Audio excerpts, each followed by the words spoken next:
Así, Moisés está recibiendo la orden de el Señor. El Señor le está dando esta orden a Moisés. Y le dice el Señor así: ve y reúne a los ancianos de Israel y diles. El Señor tenía respeto por los ancianos, porque le podía haber dicho a Moisés: ve y anúnciale al pueblo que lo voy a liberar. No, él conocía la jerarquía que había en los ancianos y le dice: ve y reúne a los ancianos y háblale y diles cuáles son mis planos.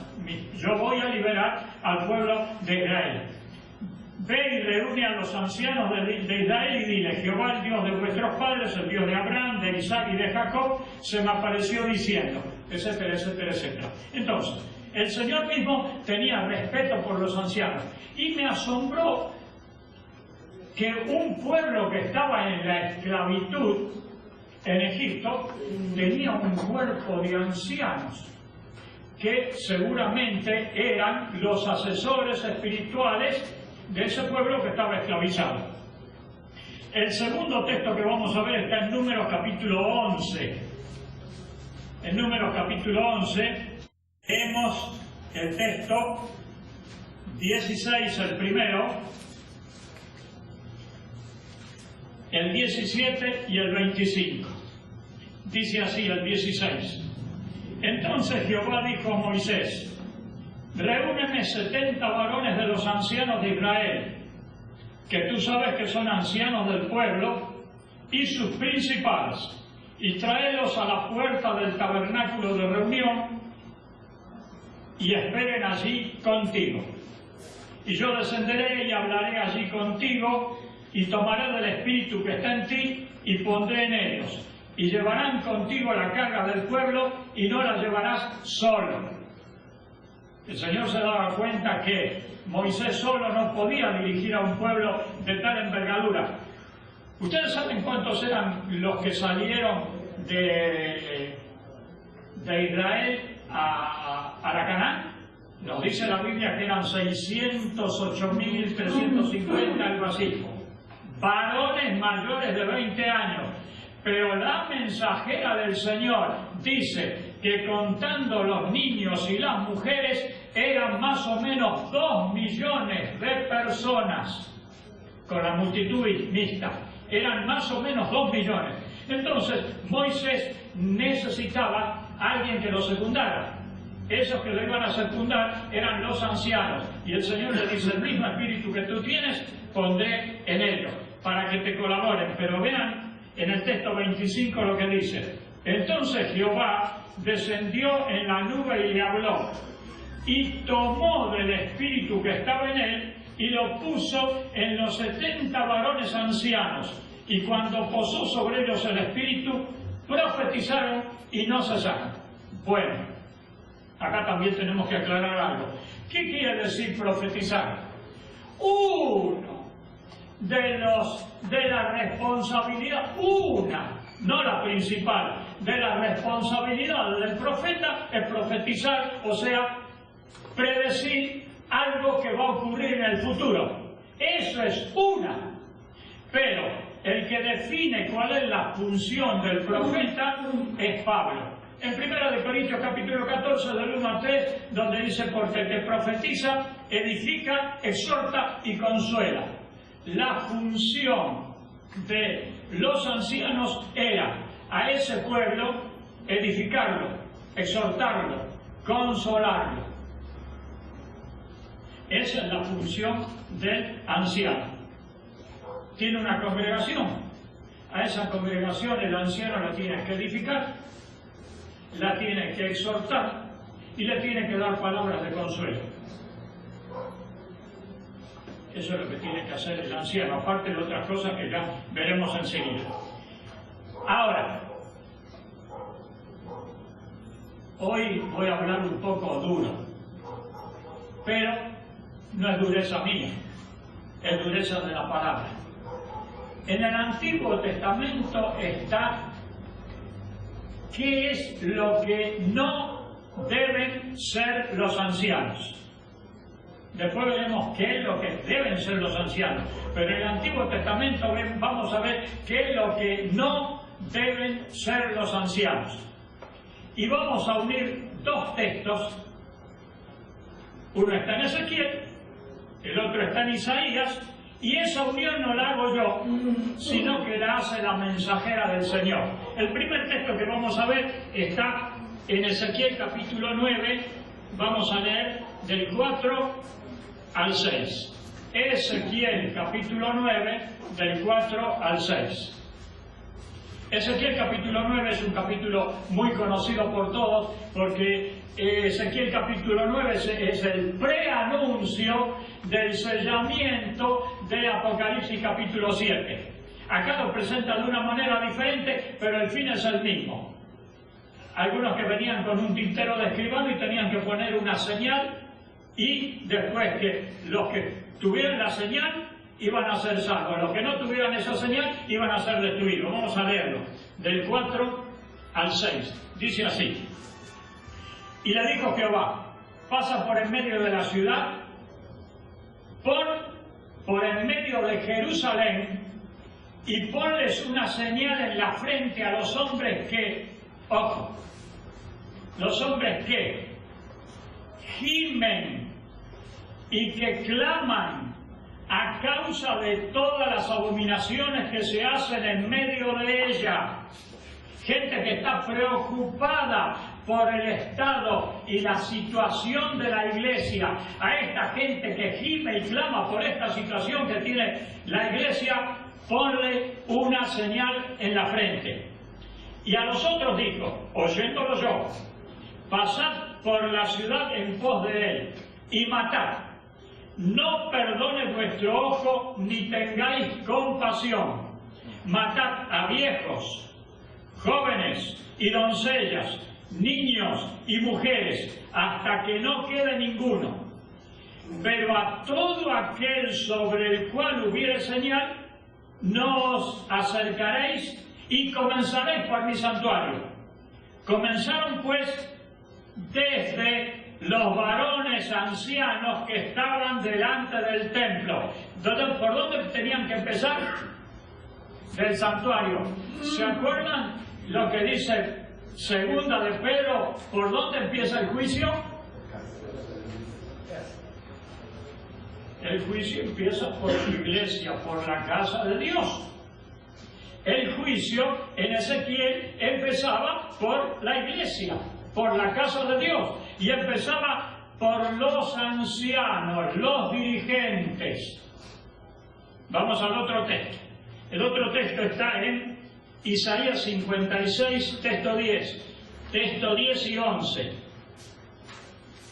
Isaías 56 también es un texto muy conocido que habla sobre la observancia del sábado y la bendición del sábado sobre aquellos que guardan el sábado, pero dice el texto 10 y 11: sus atalayas son todos ciegos, son ignorantes, todos ellos son perros mudos, no pueden ladrar, deliran, se acuestan amigos de dormir, y esos perros comilones son insaciables, y esos mismos son pastores que no saben entender. O sea que ya te va dando una idea, los perros son los pastores que no saben entender en la problemática.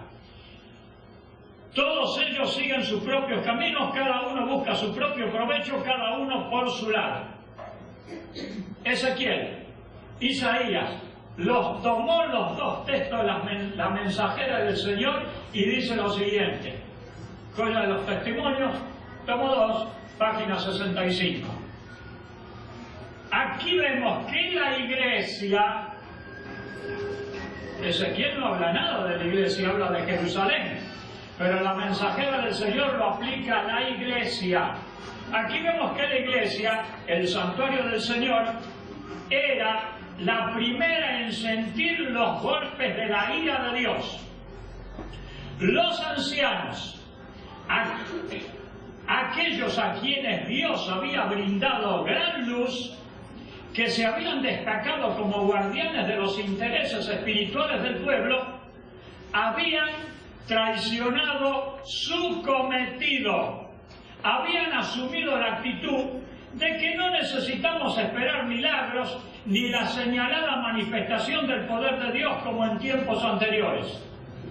Estos perros mudos, y ahí ya lo toma a Isaías, estos perros mudos que no querían ladrar son los que sienten la justa venganza de un Dios ofendido. Hombres, mujeres y niñitos, todos perecen juntos. Toma los dos temas, los dos textos y le da una sola explicación. ¿Qué aprendo de ahí? Hermano anciano, no tenés que ser un perro mudo. Un perro mudo no sirve para nada. Yo vivo en el campo. En el campo todas las casas tienen perros, o más grandes o más chicos. ¿Saben para qué los tienen? Para que ladren. Yo tengo una cusquita, la Poppy, chiquitita. Ah, pero ella escucha que hay un perrito que ladra por allá y ella le contesta. Y ya el otro contesta y ya todos entre ellos. ¿Cómo se entenderán? No sé. Ya todos ellos pasan la alarma los unos a los otros. ¿Por qué? Porque ladran. El anciano que no ladra, hermano, no es anciano. El anciano tiene que ladrar, el anciano tiene que avisar, el anciano tiene que advertir. Esa es la función del anciano. Y dije, lo que no deben ser los ancianos son perros que no ladren. La Biblia dice, son perros que no ladran. El verdadero anciano ladra, habla, avisa, anuncia. Es un atalaya de la iglesia.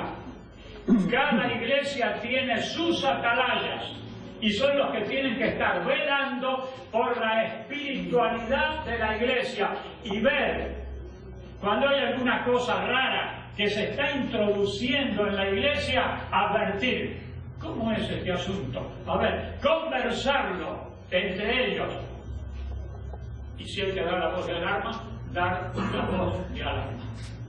Esa es la función del anciano. Son los que velan por el pueblo, son los que exhortan, edifican y consuelan. Pasemos al Nuevo Testamento.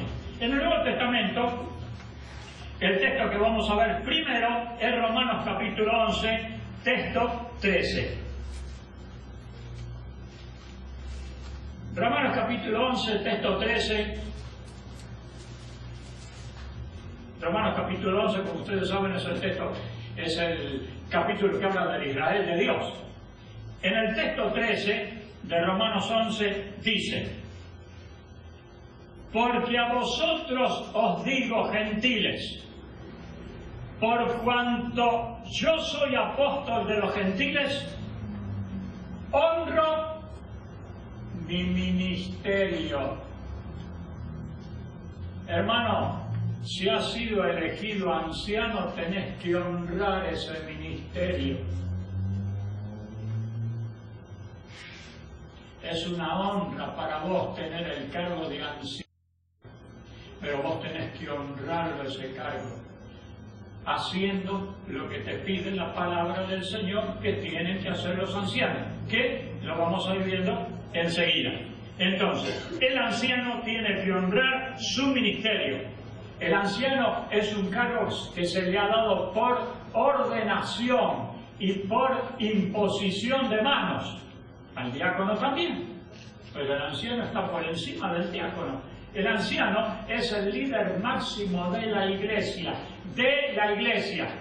El pastor es el líder del distrito, pero tiene 15 iglesias que ver. El anciano es el líder de esta iglesia y se tiene que preocupar por los problemas de esta iglesia o de la iglesia a la cual haya sido ordenado como anciano. Honrar su ministerio. En Hechos capítulo 14 y texto 23, en Hechos capítulo 14 y texto 23, dice así: les designaron ancianos en cada iglesia, y habiendo orado con ayunos, los encomendaron al Señor en quien habían creído. En cada iglesia hay ancianos. Y acá dice que esos ancianos fueron ordenados con ayuno. Es un puesto importante, es un cargo importante.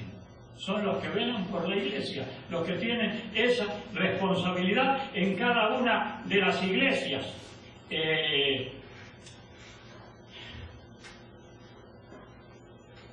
Ahora entramos a una parte bastante pesada. Pero si son ancianos, la tienen que asumir.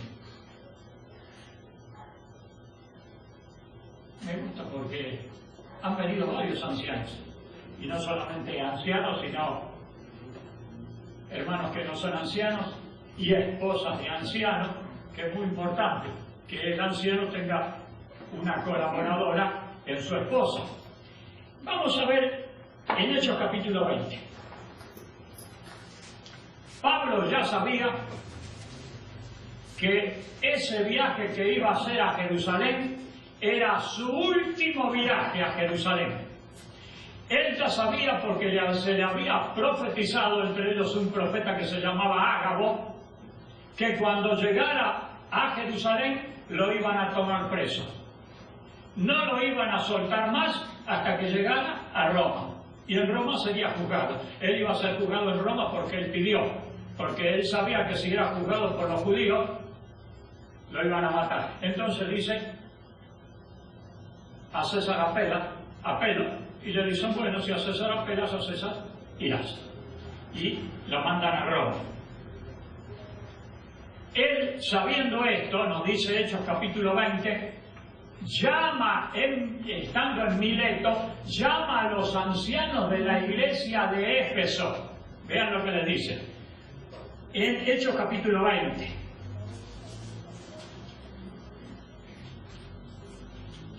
El texto primero va a ser el 17. Enviando pues desde Mileto a Éfeso, hizo llamar a los ancianos de la iglesia. Cuando se presentaron a él, no sabemos cuántos ancianos son, pero eran un grupo de ancianos de una ciudad que se llamaba Éfeso, una ciudad totalmente idolátrica. Ustedes saben que en Éfeso estaba la estatua famosa de Diana de los Efesios. Cuando se presentaron a él, les dijo, y ahí les empezó a hablar. Y llega el momento que del 28 al 30 es lo que debo llamar la atención, dice así. Por tanto, es el consejo que le está dando a los ancianos, es el consejo que le está dando a ustedes, es el consejo que me está dando a mí.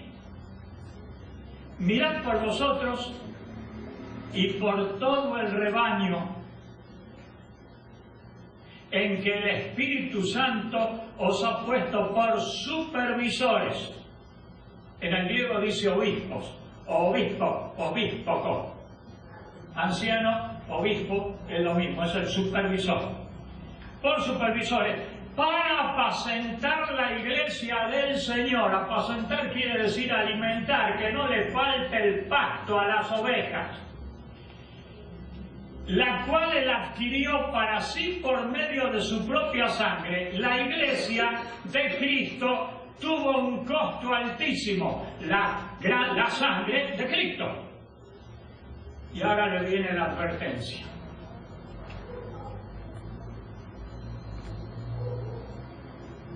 Porque yo sé, el Espíritu Santo le había dicho, que después de mi partida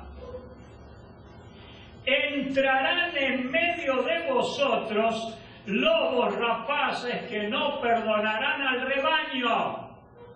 Ojo, de afuera, ojo en la puerta, porque de afuera van a entrar a la iglesia lobos rapaces que no van a perdonar el rebaño. ¿De dónde dice que le van a entrar? De afuera. porque si dice van a entrar, es de afuera. Pero ¿y el texto que viene? Y de vosotros mismos se levantarán hombres que hablen cosas perversas para arrastrar tras sí a los discípulos. Por tanto, velad. Hermano, sos anciano, tenés que tener ojo con los de afuera y con los de adentro.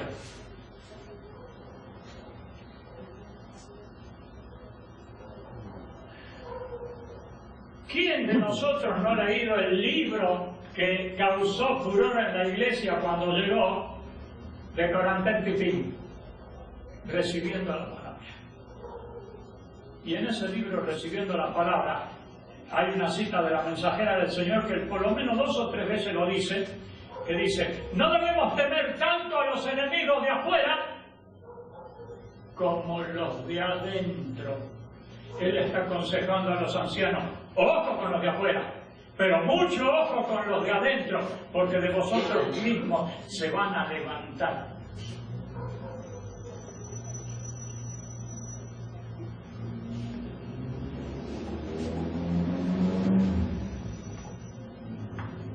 Lo que voy a decir ahora es un asunto serio, pero me hago responsable de lo que voy a decir porque tengo las pruebas.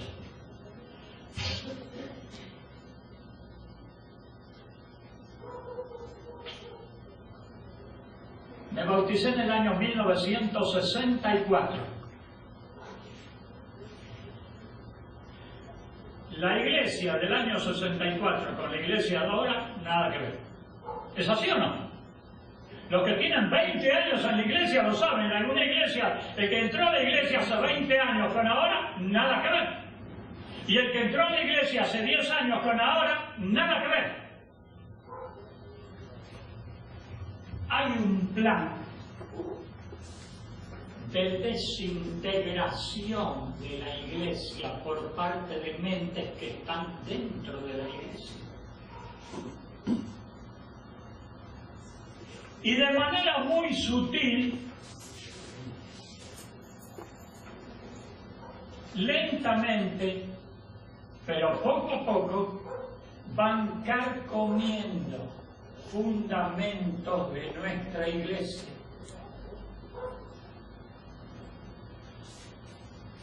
Con algún propósito seguramente. A las pruebas me remito. Y a las pruebas me remito con el testimonio de la historia.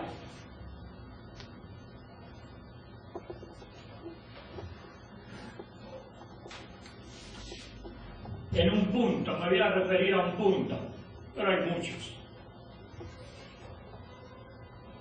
Este es un folleto de escuela sabática del año 1957. Se estudió en aquella oportunidad, de octubre a diciembre, lecciones de las vidas de los profetas del Antiguo Testamento. ¿Cómo es el folleto? Sencillo. Biblia, pregunta, contestación bíblica, el espacio para que vos pongas la contestación como ahora y la explicación del espíritu de profecía. O sea que el folleto es Biblia y espíritu de profecía. Biblia y espíritu de profecía. Año 1978. Lecciones para la escuela sabática. Lecciones para la escuela sabática. Lecciones para la escuela sabática. Ahora ya se llaman guía de estudio de la Biblia. Desapareció las lecciones para la escuela sabática. Guía de estudio de la Biblia. No sé si será mejor o peor. No, eso no entro a considerar.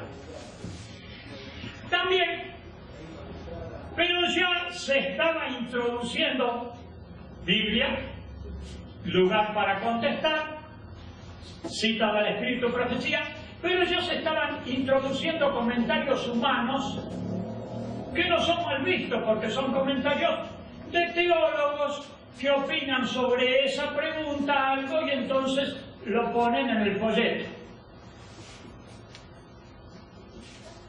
El problema era que los teólogos no siempre eran adventistas.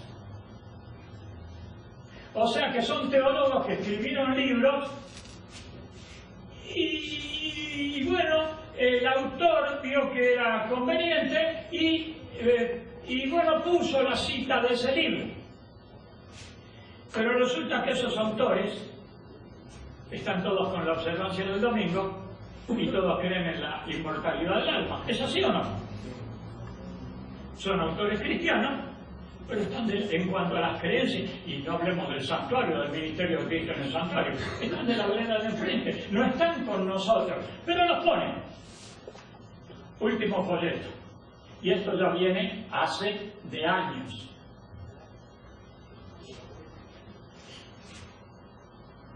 ¿Vos sos maestro de escuela sabática? ¿Eh? Son maestros, son maestros. ¿Vos sos maestro de escuela sabática? ¿Vos sos maestro de escuela sabática? ¿Vos sos maestro de escuela sabática?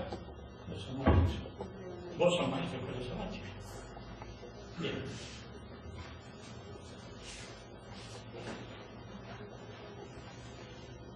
Cuando un maestro de escuela sabática se para dar la lección, si el maestro es buen maestro y tiene una clase que lo secunda, se arma una hermosa lección, porque el maestro enseña, los hermanos contestan, se arma un diálogo entre ellos, y entonces es una cosa que uno le da gusto estar en una clase así.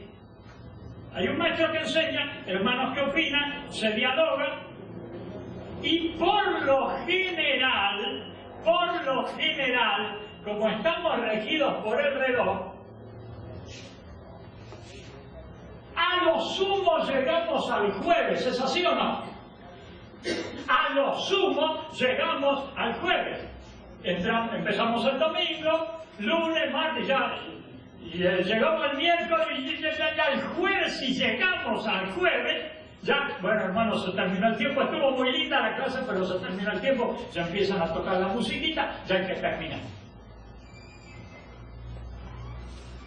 ¿Ustedes han visto a dónde han relegado a la mensajera del Señor desde un tiempo esta parte de los folletos? ¿Eh? Al viernes. Desaparecieron las citas de la hermana Juan en toda la escuela sabática y ponen 2 o 3 en el viernes. Los hermanos nuevos dicen, bueno, pero el viernes no lo tocamos nunca, así que tiene de la importancia. No hay una incentivación, como había en los folletos antes, patriarcas y profetas. La vida de los héroes del Antiguo Testamento, vamos a ver, ¿dónde el patriarca y profeta? Conseguimos patriarca y profeta. Leía patriarca y profeta. Conflicto a los siglos. Nunca se llega al viernes, nunca se eleva el espíritu de profecía. Esto se lo ha hecho inocentemente o con un plan preestablecido. Pregunto.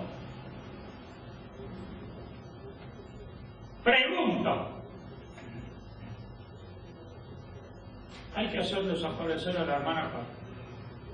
Lentamente, imperceptiblemente, sutilmente, le están haciendo desaparecer. A las pruebas me remito. Si ustedes no se han dado cuenta, ahora ya se están dando cuenta. Y así una cantidad de cosas. Vos, hermano mío, sos anciano de iglesia, tenés que ladrar, tenés que avisar, tenés que preguntar. Y vas a ver que cuando vos preguntés a un encumbrado, por supuesto, porque no es el pastor de la iglesia que sabe, pero algunos que ya vengan de arriba, y vos le preguntas, ¿qué está pasando con la hermana Juan en los folletos de la sabática? Te va a empezar a tartamudear, o a divagar, o a especular, porque no tiene una contestación. ¿Por qué se está haciendo eso con la hermana Juan?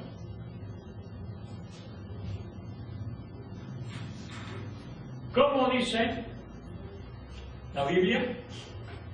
El pueblo sin profecía será disipado. ¿Quieren que les cuente otra cosa?